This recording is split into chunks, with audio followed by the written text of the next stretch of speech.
All right, let's dive into something, the art of not reacting.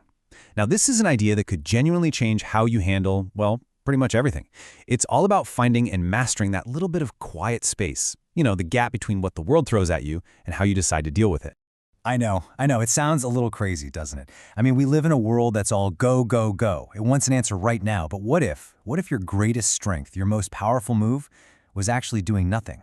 Just for a second. Let's dig into that. So, to get this, we first have to talk about the problem. I call it the reaction trap. And trust me, it's something we all get caught in, probably more than we'd like to admit, every single day.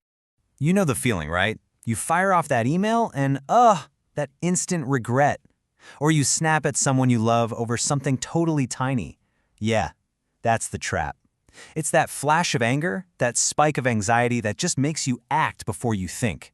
It's like our impulses just hijack the car for a second. Okay, so why is this so dang hard? Why can't we just stop?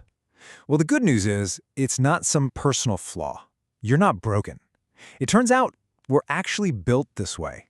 We are literally hardwired to react. Think about it like this.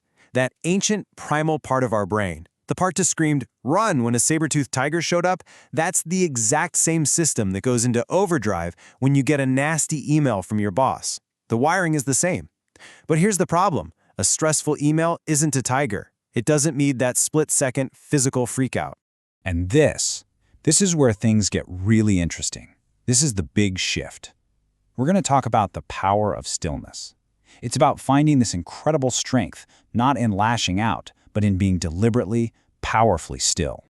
Now let's be super clear. This is not about being a doormat. It's not about just letting things slide. It's the opposite, actually. It's an active skill. It's about intentionally building a little buffer zone, a pause, between the trigger and your response. It gives the smart, rational part of your brain a chance to catch up to that initial gut reaction. Okay, look at this. This really breaks it down perfectly. On one side, you've got reacting. It's impulsive, it's emotional, it's all short-term thinking. But then you have responding. And see the difference? It's deliberate, it's thoughtful, it's strategic. This is the whole game right here. It's the difference between being a puppet pulled by your impulses and being the master of your own choices. And this quote just nails it. Between stimulus and response, there is a space. That space, that's the magic ingredient. It doesn't matter if it's half a second or 5 minutes. In that space is our power. It's where we find our freedom to choose. And learning how to find and use that space, well, that's the skill we're building. All right, I get it. This sounds great in theory, but what about in the real world? When your blood is boiling, how do you actually do this? Let's get practical. Let's talk about the how-to. And here's the best part. It's not some kind of Jedi mind trick. It's just a skill. And like any skill, you can build it. And the method? It's actually super simple. Just a little 3-step practice. Okay, here we go. Step 1, pause. The second you feel that trigger, that rush of anger, that knot in your stomach, you do one thing, nothing. Just stop and breathe. That's it.